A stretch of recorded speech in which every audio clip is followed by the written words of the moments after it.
Brothers and sisters, welcome to the Christian Fishers of Men podcast. I am your host, Alan, and we are on episode 43 today. Forgive me for having a little bit of an absence. There's been a lot going on in my life, in the lives of my children. It's wrestling season, and for those of you that grew up wrestling or know anything about it, been around it, you know that is a busy, busy, busy time for young men. I got a son wrestling for the high school here. He's a freshman wrestling up, so he's getting a lot of good instruction. He's getting beat up a lot, but he's doing great. I'm really proud of him. I got another son in jiu-jitsu and another son who just finished up Little League wrestling. So there's been just a ton going on. Obviously, holidays, getting ready for everything else that's coming up. Just been crazy, crazy, crazy. But as I have been sitting in wrestling tournaments with my son, for the ones that have been close anyway, that I've been able to make it out to, it's been really interesting to see, and I've been looking at my son who's wrestling for the high school, and we've been having a lot of good talks. I've been having a lot of good talks with my boys, and I brought it up actually with our family. We had a little family discussion about this, and I wanted to extend this conversation out to my listeners, to the audience, my brothers and sisters in the Church of Jesus Christ of Latter-day Saints, as well as those of you who may not be members of the church, who are just good Christian folk. But this message, though it applies to all of us, and that though it really is a message that everybody should hear, I think that this message, I'm going to gear it especially to our youth. And I think it's an important lesson to understand, one that I wish that I would have understood at a younger age, one that I wish that somebody would have sat me down, and I'm sure that my father tried to explain this to me at some point. It just didn't stick, you know what I'm saying? So I'm going to try to make this really plain, and hopefully it'll be something that is very precious. I've got a 17-year-old daughter who's on the cusp of, being able to, she's got another year of school and stuff like that, but she's in that stage of wanting to be independent, wanted to go out and take the world, by the horns and seize her destiny, seize the day, have independence and stuff like that. But she's not quite, obviously at the maturity level of, being able to understand what needs to happen for her to achieve that. She wants independence. She doesn't want people telling her what to do.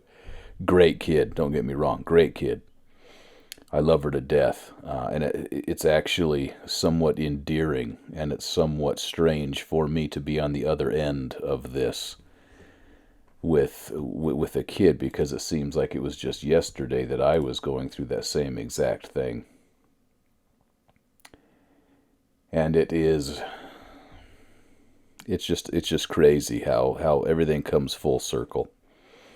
But there's just so much, I think about that, and I think about my dad trying to, tell me things, trying to teach me things, and I was a stubborn kid. I didn't listen a lot, I look back on those days, and I think, man, my parents were geniuses all this time. All this time, they were actually geniuses, And I'm trying to apply a lot of these lessons to my children. I'm trying to apply a lot of these things that I have learned, sometimes through the hard way. Sometimes I listened. Sometimes I had to learn the hard way. And this is a lesson that I had to learn the hard way. Something I didn't understand. out of both of my parents, I have my father who is he grew up wrestling. He actually made it very far, competed on the world stage in wrestling and stuff like that, and who was able to me, was Superman growing up. My dad was Superman. My dad was my hero. And I probably didn't tell him that enough, but I really looked up to my dad. And one of the biggest things, I think, in my life was disappointing my dad. I think everybody has that instilled in them, that we don't want to disappoint our father. Every son, I know, at least every son, I think, who comes from a good, solid background is going to have that just innately a part of their being, that they don't want to disappoint their dad. They don't want to disappoint their father. I look at my dad's personality. He was he was very capable in social settings. He was very able to take care of himself socially, to strike up conversations with total strangers. I actually went with my pop to Ohio back in 2018 to visit with family and stuff like that, and it was hilarious to watch. Him and I are polar opposites in that way. I am not the type of guy to go out of my way to talk to anybody.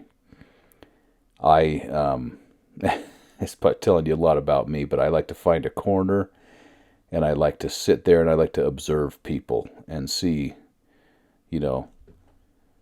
I'll go through different scenarios, and it's probably because I'm much more like my mother than I am like my father, and I didn't realize that for a long time. But I would, I would sit there and I would watch my dad just strike up conversations with people. I would watch him be able to just, with a total stranger, he would bring up genealogy somehow. He would do that. He would get them to even download that Ancestry app to see if they were related. These total strangers, and they would do it. And it wasn't like they were upset or it wasn't a bother. They were interested in what my dad had to say.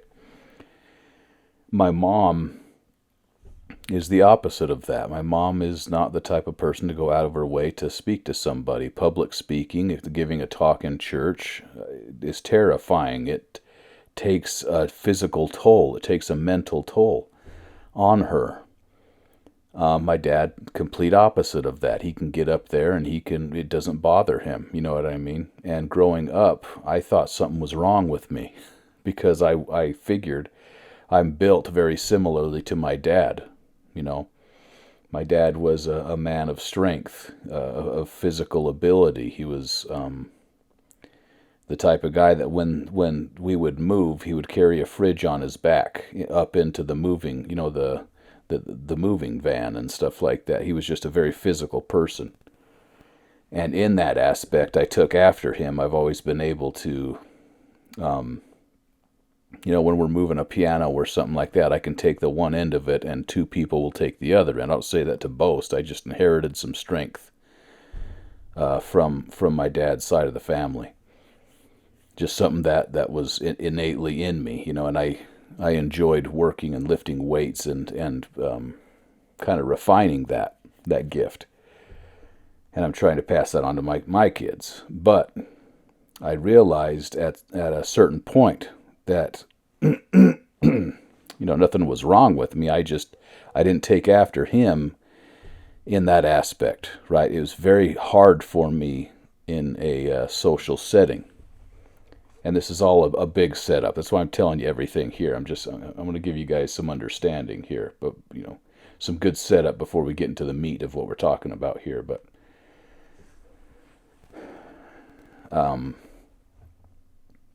my mom was, the complete opposite of my dad socially. She has more anxiety socially. She has different things like that I didn't realize that I took after her. I have those same hardships, those same struggles. I remember getting on a bus when I was, a teenager, and I sat down and was just terrified that somebody was going to talk to me and that I was going to have a conversation with someone. I always had extreme anxiety before a wrestling match, to the point where I didn't want to eat. I didn't want to, and I think that's pretty normal. But even before a football game or something like that, I would have these incredible butterflies, and it was very, very difficult to know that everybody's eyes were going to be on me, that I was going to be in the spotlight. Getting up and giving a talk was the same way for me. I would have extreme anxiety about it and stuff. And I think that to some extent, our society has coddled a little bit too much, because I can honestly say that if I didn't have the experiences that I had, where I was forced to do some things, not that I was unfairly forced or that it was a mean type of thing, but there were some societal and cultural expectations out of me, and if I didn't have those expectations of me, I would never have grown. I would never have grown. But I think that understanding yourself and understanding your strengths and your weaknesses, I feel like I was a somewhat, slightly taller version of my dad physically. I possessed a lot of the same strengths that he had physically, but mentally, I had the mentality of my mother. I had her emotions. I had her feelings. I can hold a grudge with the best of anybody, with the best of them. I have things like that. I remember slights that people have made against me, and it's hard for me to forget them, And it's one of those things where, I've also inherited from both of my parents something that they share, a value, a virtue that they both shared, was that they were stellar members of the church. And when asked to do hard things from a church leader, from a bishop, from a stake president, they always did it to the best of their ability, every time. And even if it was something like talking, my mom would, the household suffered for a week, but my mom would do it, right? My mom would get up there and she would somehow get through it, even though she had some extreme social anxiety. And now she can, it's still hard, but she can now get up there and she can do it, and she does a great job, She's grown a ton. I can remember watching her from when I was a very young kid to now. And it's cool to see the growth. I've been able to see the growth in the almost 40 years that I've been alive. But basically what I wanted to bring up here is that, I thought something was wrong with me, because I thought that I should be like my dad, because my dad was my hero. And I thought, what is wrong with me that I can't do the things that he did? What is wrong with me that I can't, that these things aren't easy to me, that I have such a harder time than he did with stuff? And I didn't understand, I looked and I thought that I thought that I was just defective. I thought I was just a defective person, right? And, my sons, I'm sure, are looking at me, and see, it's something that I religiously do is I religiously lift my weights. That's something that I do. I don't skip that. It is a big, and I'm not this big, like, Arnold Schwarzenegger looking guy. To be honest with you, I want to maintain strength so I don't get injured as I go into my old age. And if I can still, use my 100-pound dumbbell that I got from the high school when they were getting rid of a bunch of their weights, and if I can still, press some some good weight that I did in high school and stuff. I've been able to maintain strength. I'm just as strong as I've ever been. And apparently that's according to Brian Shaw, who's was the world's strongest man multiple times. He said that's the last thing to go as you age is your strength. And so I'm trying to hang on to that so that I can still help people move, so I can still help my kids move when the time comes for them. I want to have bone density, and I want to have my muscle mass so that I can just not get injured as I get older. And I can be somewhat fit. I'm working on walking every day. And that's a struggle. That just doesn't come as easy as lifting. But I want to talk today about things being hard, about life being hard, about things that are easy for your parents, or that you may perceive to be easy to your parents, actually being hard, being difficult. Now, as I stated with my mom, public speaking hasn't gotten any easier for her. When she gets up in church to bear her testimony, or when she gets up to give a talk or something like that, the actual act has not gotten any easier. She has gotten stronger. She has been able to adapt, right? In the military, we had a saying called improvise, adapt, and overcome. And the idea behind that is that no matter what comes your way, you're going to get the mission done, right? Doesn't matter what you have to do. Maybe the plan doesn't work out, so you got to come up with another plan. You got to improvise something. You got to adapt to the situation, right? Life is very much that way. And I've come across a saying, a mantra, if you will, something that I have adopted into my life and that has helped me to understand the plan of salvation more. Something that has enabled me to think celestial, as President Nelson has admonished us to do. And it came from the athletic world. It came from multiple people who have made this connection and who have proclaimed this, what I would call a gospel principle, right? Now they're putting it into different words, but the gospel principle is eternal. And it comes in the form of 3 words. And those 3 words are choose your hard. Now, some of you may have heard that, and some of you may have not. Choose your hard is something that I now repeat to my children. It is something that they will remember me for, that they will probably be sick of hearing it by the time they leave my house. I tell them all the time, choose your hard. Now,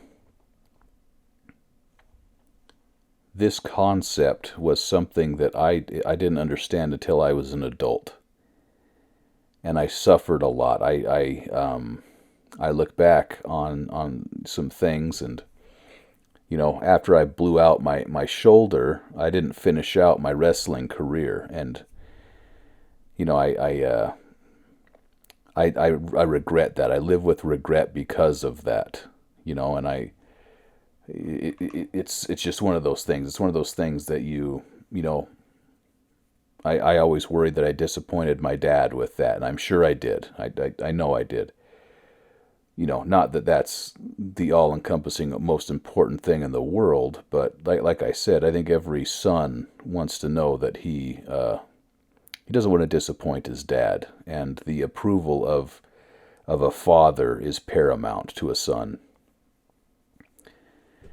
And I look back and I, just different decisions that I made growing up, and I didn't understand that concept, that life is supposed to be hard. I thought that that there was something wrong with me, that I was defective. I thought that I was supposed to be Superman like my dad, right? And when I couldn't handle those challenges of life, when I didn't have the life skills, I hadn't developed myself mentally. I developed myself very physically, right? I hadn't developed myself mentally. I hadn't developed myself spiritually enough to understand that life is hard, and it's supposed to be that way. It doesn't mean that you've angered your Creator when you come across hardship. It doesn't mean that you've lost the blessings of your God. It doesn't mean that Christ is angry with you and that He is withholding the atonement from you because you're defective, right? And that's genuinely what I thought. And as I've stated before, I really want my young listeners, if I don't know how many of you that I have, but I know I have some. And so I'm going to give you some fatherly advice, okay? Understand that life is supposed to be hard. And that is a hard pill to swallow, because we don't like to do hard things. We don't want life to be hard. That's human nature. We want to find the easy route. If you're taking a hike, most sane people, unless you're a hiking nut, right? And I know some of those folks, they're crazy. They don't want to take the super hard route. They want to take the scenic, beautiful route that is, like walking through Hobbiton, right? It's like walking through the Shire in the Lord of the Rings, just beautiful. Walking around some slight hills there, here and there that you have to walk through. Plenty of places to stop and take a rest, right? That's human nature. We want life to be that way. But we need to understand something, and I'm going to use my athletic analogy here because that's the world that I come from, okay? Now, as I've stated before, I get that natural high from challenging my body with weight, right? I don't go crazy anymore. My joints are starting to feel a little bit of going heavy weight. So I have a certain amount that I go to that gives me a good solid workout that, makes me sweat, that gets me going and stuff. And I try to maintain a certain level of strength. Now, I think back every time that I go out to lift, especially on bench press and stuff like that, especially on squats, like these super foundational lifts that you do to strengthen your body, these major muscle groups and stuff. I think back to when I was in 5th grade. That's when I started bugging my dad to tag along with him and my oldest brother to the high school to work out. And as I stated, like my dad was and still is my hero. I tell my boys all the time, be like Grandpa. Grandpa's one of the best men that I know, so be like Grandpa, Listen to my advice, but be like Grandpa. And I tried to emulate my dad as much as I could growing up. And so one of those things that I saw him doing was working out, was lifting weights and stuff, and trying to maintain a certain level of strength. Now, wrestling was his passion, was his love. Lifting weights was my passion and my love, and still is to this day. That's my all-time favorite thing that I did and still do. That was my passion, was strength training. But I wound up going with my brother and my father, and I watched the weight that they were pushing, and as this 5th grader who had, I did develop early, and I remember how difficult it was for me to put a 45 on each side of the bar and to press that once, to barely get that up once in the bench press, and to see the weight that my brother and my pop were pressing, and thinking, oh my gosh, I'm never gonna make it to that. Like, it was hard, and I remember loving the manliness of it, loving the being a part of this man training that I saw my brother and my pop being joining in every so often. And I wanted to be a part of that, and I wanted to be able to be a peer. I wanted to be able to push weight, and of course there's always that little bit of competition and stuff like that. But I remember how I thought to myself, how the heck am I going to be able to make up this margin of difference between what I can do and what my dad can do and what my brother can do, right? And I remember thinking how hard it was for me to get that bar with a plate on each side up once, right? But I remember my brother, and this is a shout out to my brother Carl. I remember him saying, "Dude, Al, that's great. You were able to do that once. A lot of people can't even do that. As a fifth grader, that's great. You have a great starting point, right?" And that obviously made me feel good about myself too. But basically, I kept going with them, and I kept working at it, and then I started working at it on my own. I started to, in sixth grade, the next year, I started wrestling with the junior high. And as a sixth grader, I was getting beat up a lot. I was getting in the wrestling room. But those ninth graders were my heroes. Even to this day, I love those guys.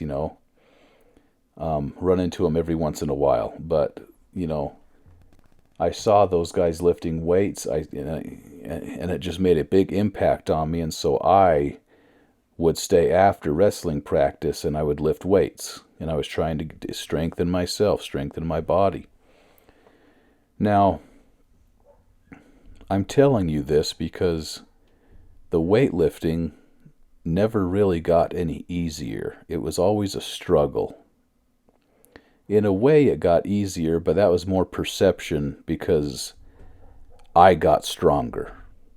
But lifting weight never really got any easier, right? And eventually I got to where I was in the same arena as everybody else, and then even surpassed a lot of people, right? And it never ceased to be hard. And I'm telling this analogy so that we can apply it to life, right? If I would have given up after that one time, I would have lost out on a lot of experiences, a lot of training.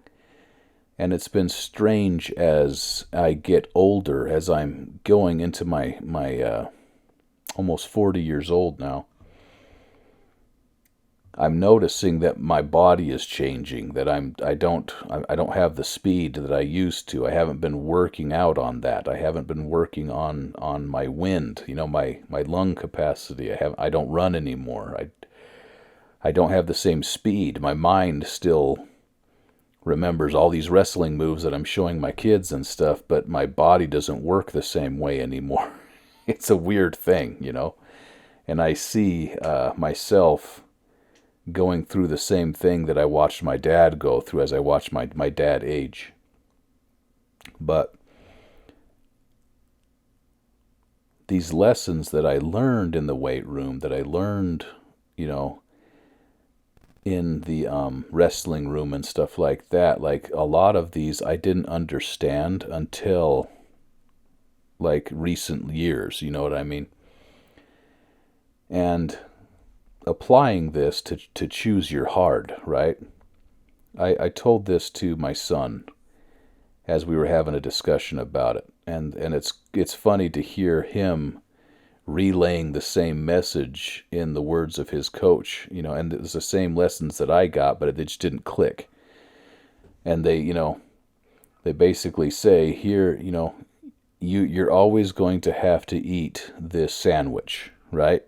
And it's, I'm obviously, I'm pulling back on the, on the crudeness and stuff of this analogy, but it is a good analogy.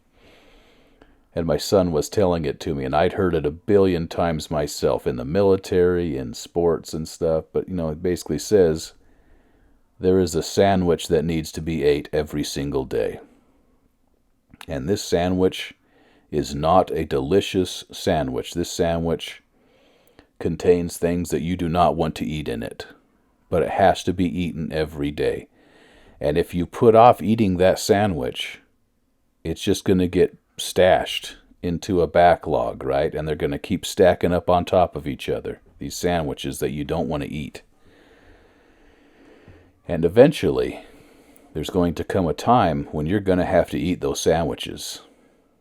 You have to. It has to be done. But now that you've waited, now that you're older, these sandwiches are gross. They're moldy. They're nasty, right? They now have to be eaten quicker and all at once, whereas if you would have eaten it back in the day, just eat it one at a time every single day, one a day, you would be able to have a lot more opportunity. You got more time. You've learned how to eat this sandwich. And even though at first it was difficult to get down, if you continue eating your sandwich every day, then eventually you get to where you expect it. You learn to thrive on that sandwich. That sandwich starts to be very nutritious to you, to your life, right? And I was proud hearing him tell me this analogy, and we kind of had a bonding moment over it. And that's where I brought up you got to choose your hard. It's the same thing. And so we talked about that. I shared a motivational, I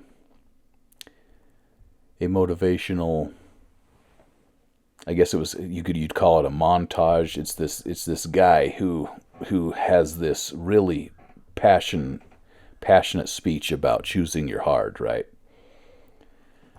And I found a quote that goes along with it that complements it very well. And I'm going to read it for you guys, and just pay attention to this here. This isn't to make anybody feel bad or anything like that. We all are going to fail against something hard at some point in our lives. You know what I mean?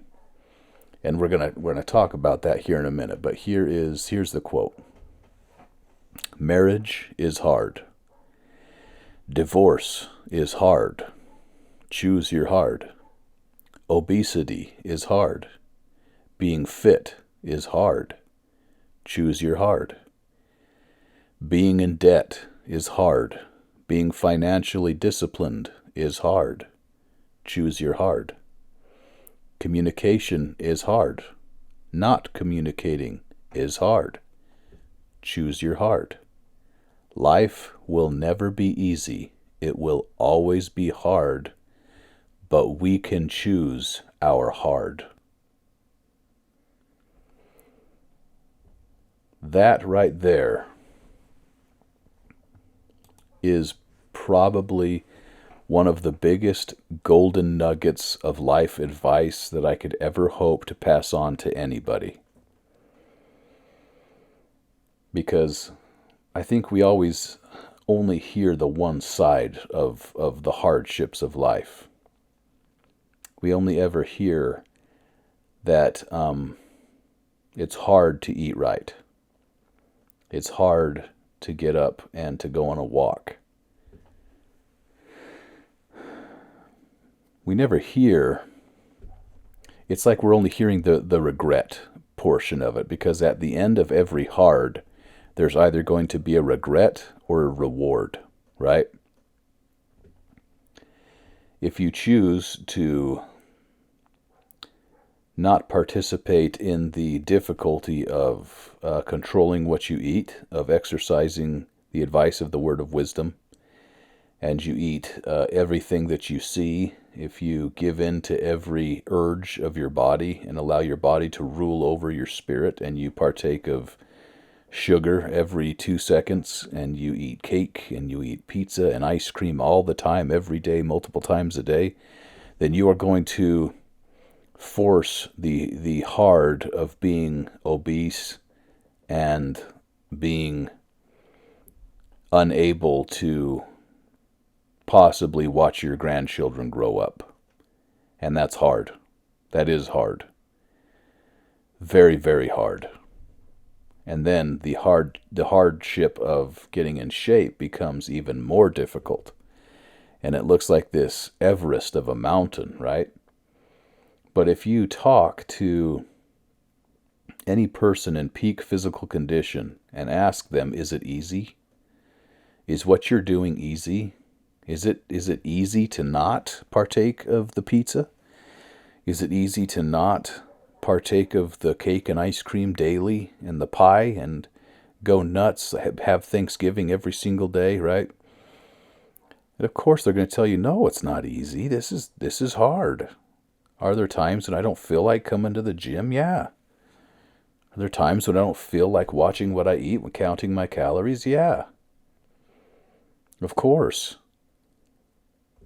You have to choose your hard, my young brothers and sisters. You have to choose your hard. They're both hard. But one of those hardships comes with regret, and one of those hardships comes with a reward. And the reward that goes along with exercising and eating right is living a long, healthy life to be able to see your grandchildren. Okay? Being able to run and not be weary and walk and not faint, right? Now, this applies to the gospel, and it is the gospel. This concept is the gospel, because there is reward and there is regret on choosing your hard, okay? And I've watched this with people in my life. I have seen people who were married in the temple, who have partaken in all of the covenants of Abraham, and who have walked away, who've chosen to walk away because the gospel was hard. Because it was hard to walk the gospel path and to hold on to the iron rod. And I am here to tell you that it is hard. It's not easy. There are days when I don't feel like going to church and getting up early and going to church on Sunday.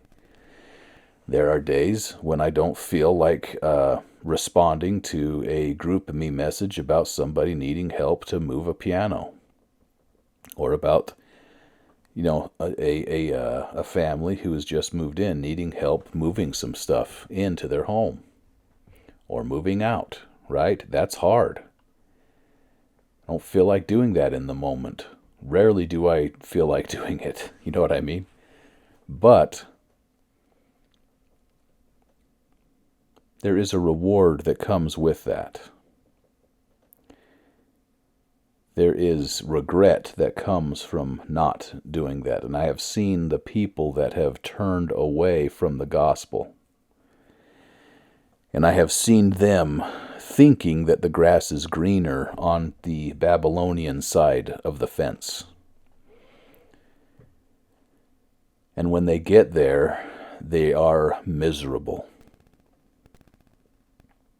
They become miserable. And for a time, they will try to convince everybody else and themselves how much better life is, but without a doubt, without fail, they become miserable. They become unhappy. Their countenance changes. And they become almost a shell of a person that they used to be. I've seen that happen. They become so confused and lost that it's absolutely heartbreaking to watch. And you see them filled with regret. And a lot of times, it takes time. Sometimes it takes time. Regret really is like a fine wine. You may be able to push it down for a while, but eventually That regret is going to age, and it's going to creep into your dreams. It's going to overpower you. And we see that happen. I've seen that happen. You know, it's sad. It's very sad and difficult to watch, and it's one of those things that it's heartbreaking because you don't want anybody to experience that, you know. And I bring this up because to the youth, I don't want you guys, and this applies to adults as well, but I really want the youth to understand this.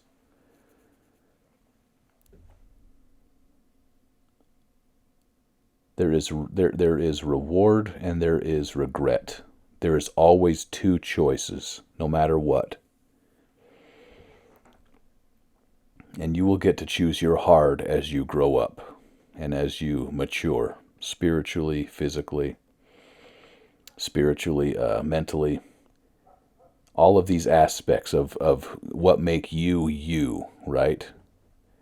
You will have to choose your heart, and there is regret and there is reward, right? I want to read you guys a quote here by Elder Christofferson. I pray for that each of us will draw close to our Heavenly Father and Savior through our personal adversity. Adversity in life should not surprise us, whether it arises from our own sins and mistakes or something else. Adversity is a fact of mortal life. Some people think they should be spared from any adversity if they keep God's commandments, but it is in the furnace of affliction that we are chosen. Even the Savior was not exempt. Though he were a son, yet learned he obedience by the things which he suffered. And being made perfect, he became the author of eternal salvation unto all them that obey him. For those of us who are accountable, hardship is often a crucial element of our eventually becoming or being made perfect. It is what makes life more than a simple multiple-choice test. God is not just interested in what we do or don't do, but in what we are becoming. If we are willing, he will teach us the act as he acts I'm struggling today. If we are willing, he will teach us to act as he acts rather than simply to be acted upon by other forces. We must learn to be righteous in all circumstances, or, as President Brigham Young said, even in the dark. I believe that the challenge of overcoming and growing from adversity appealed to us when God presented his plan of redemption in the premortal world.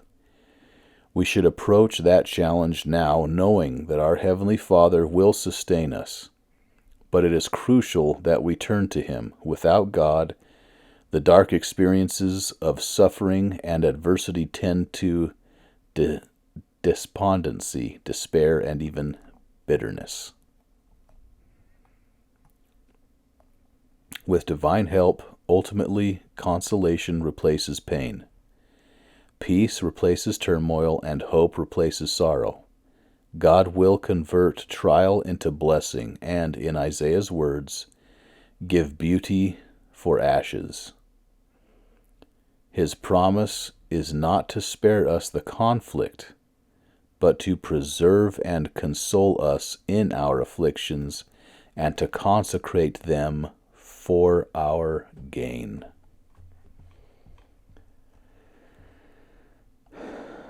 I think that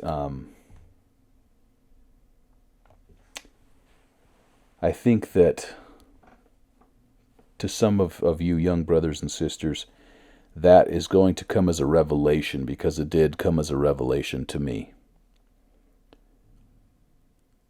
And sometimes that's a hard revelation to swallow. It's a hard pill to swallow. The fact that you have to be able to face hardship. You're going to face hardship. There's nothing you can do about it. That can be difficult. But the difficulty and the hardship of not preparing to face adversity is the path that leads to regret, because you won't be a match and you'll get crushed. On the other hand, if you recognize your strengths and your weaknesses and you start to put yourself out there, put yourself into uncomfortable circumstances, put yourself into metaphorical weightlifting program where you know that right now you're not fit, you're not there. Recognizing that is okay. That's half the battle. But knowing that as you continue to exercise, as you continue to stretch yourself and allow the Lord to stretch you, that at some future point, when you do inevitably come across that hardship, that adversity, that you will have been prepared for it, and you will be a match for it. And you will be able to not only get through it, but you will be able to help others who are going through similar things. And you'll be able to, hopefully, with your own children, prepare them for the hardships of life.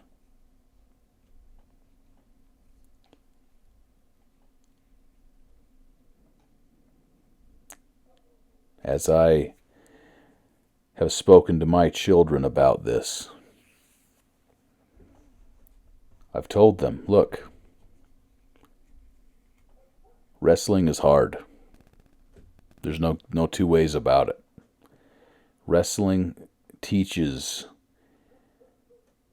an ability to endure a grind that is extremely hard to replicate in life. It teaches a mental fortitude and toughness, something that we in the military referred to as the suck, right? When you learn to embrace the suck, when you know that's like, and I've bring this up before, but the suck is hardship. The suck is adversity. That's what the suck is, right? It sucks. When you learn to thrive and you embrace the adversity and you say, you know what? I've accepted the fact that I'm going to have this adversity every single day. Whether that be because it's life or whether that be because I'm in training, right? I'm in a couple-month training through basic training or boot camp or what have you. As soon as you adjust your attitude and you embrace the suck, you choose your hard, right? Life changes, and it changes for the better. And, you know, my son who is going through it right now, I see him being stretched. I see him, you know, not having a lot of free time, about having to come home or, you know, and do homework, to come home and to do homework on the bus on the way to a tournament that's an hour away or 2 hours away or whatever. You know, he's learning. He's learning, and I'm trying to give him this, you know, the big eternal perspective on things, where I say, look, this is going to be hard, but this will prepare you for the hard that is really hard, the crippling hard that takes some people out. It won't take you out if you can endure this. This will train you and strengthen you in ways that you can't even imagine. Also, nobody at school, no bullies at school want to mess with wrestlers, right? That's a bonus, But I've used wrestling, and I've used these physical things. You can apply this to everything. I have somebody that I work with that I remember in high school. He was complete opposite of me. Not athletic whatsoever. He went the musical route, right? And I remember for one of the in seminary, we did like a talent show, right? And I didn't even participate because I don't like getting up in front of people, right? I took after my mom in that aspect. I remember this guy getting up there, and he didn't just get up in front of everybody, he sang. He got up there and sang a freaking solo.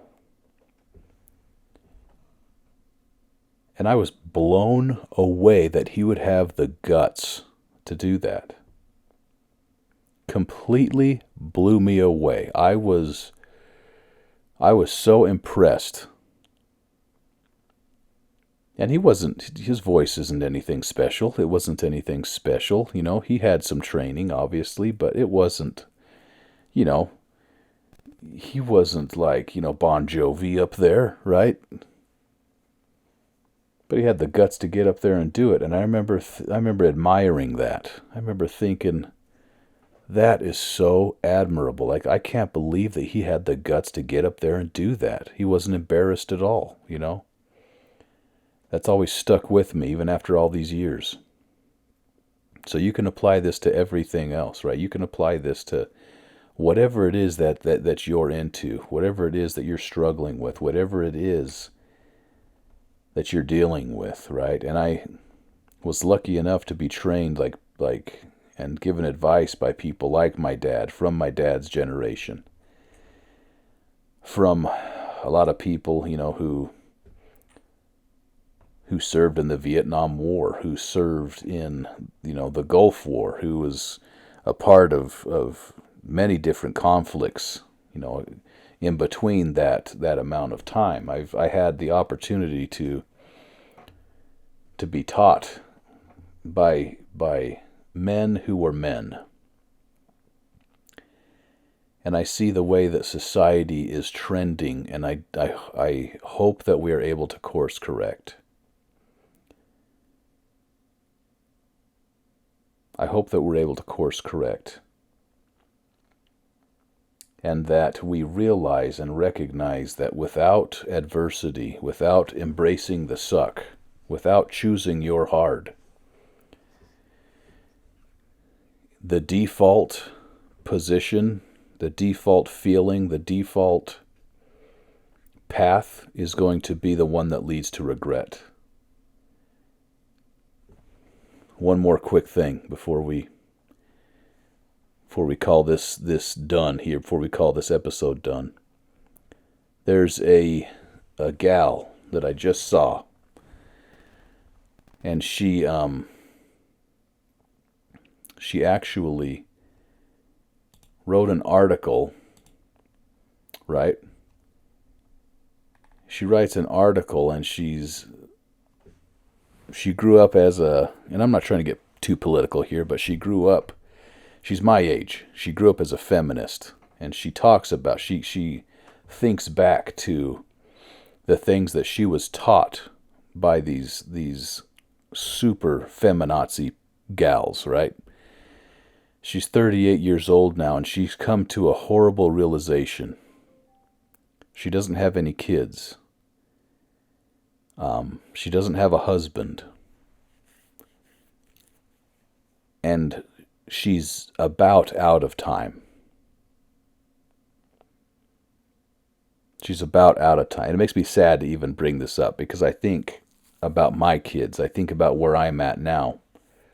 And it's not going to be too long before I'm going to be a grandpa. And I'm her age. Plus, I can't imagine raising kids in my 40s and 50s. That's not going to happen.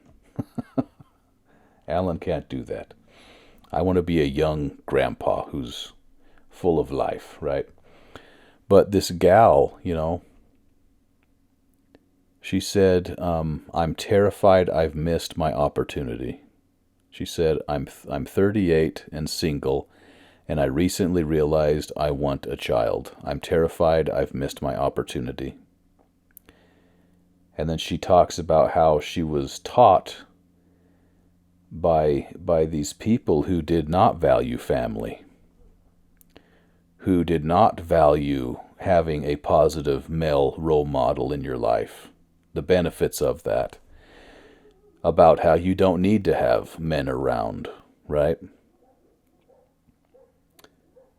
About how men are toxic, about how men are evil and innately, bad and stuff like that. And to hear her regret, I just had to bring that in here because it matched up so well with choosing your hard, right? And she is now advocating to young women to not follow the path that she took. Value children, value family, value a husband, one who preferably lives the laws of God.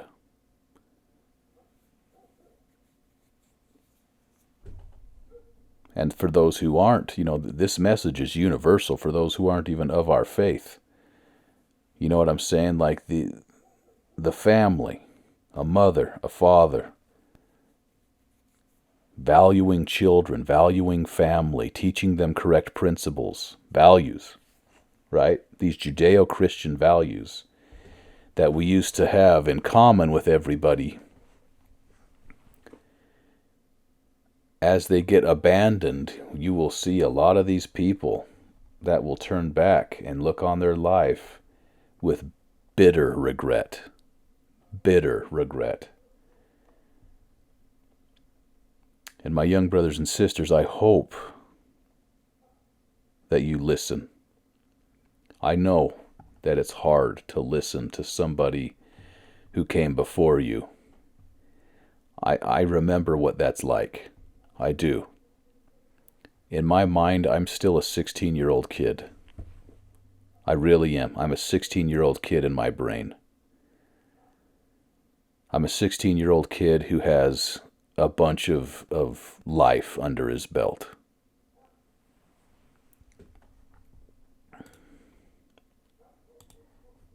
And I've lived a pretty good life. I've lived I've obviously, like anybody else, I've stumbled. I've had moments where I've made my parents proud, and I've had moments where I'm sure that I've brought a little bit of disappointment, right? But overall, I think I've done pretty well. I'm raising my kids in the church. I serve. I'm worthy. I'm a worthy husband and father. I have not partaken of pornography. I'm not addicted to any of that jazz. You know what I'm saying? I think I'm doing pretty good.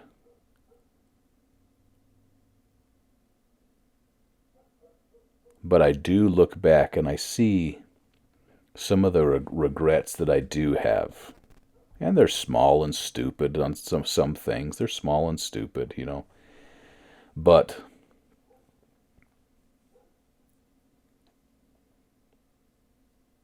being able to hear my wife talk to my kids as well, and she being one who, she had a child out of wedlock. And I took on a kid when I married my wife and stuff, and seeing how the things in her perspective, seeing the regrets that she has from those choices, and seeing how it's affected our family, how it really is a generational effect, but seeing how the Lord can take those experiences and turn them to a benefit.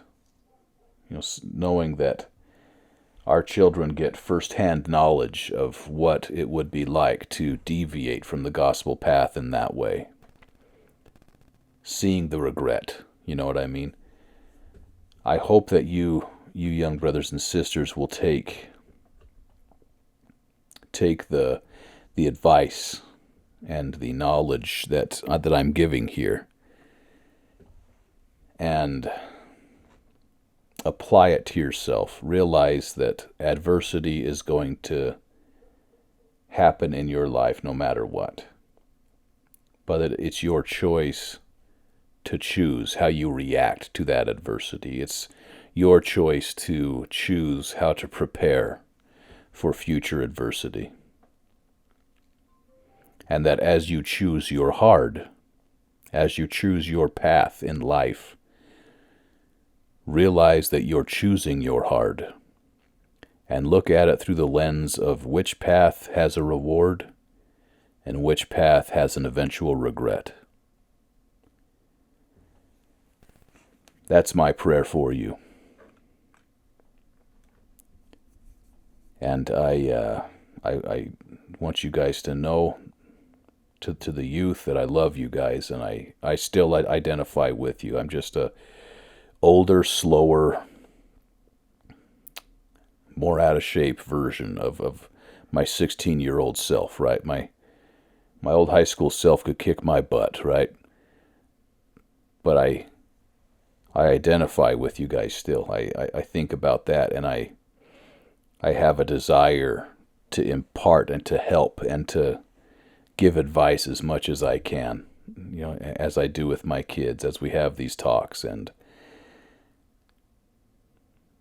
I pray for you. I hope that you take the lessons and values of generations past and bring them to bear and bring them back into our culture, into our society.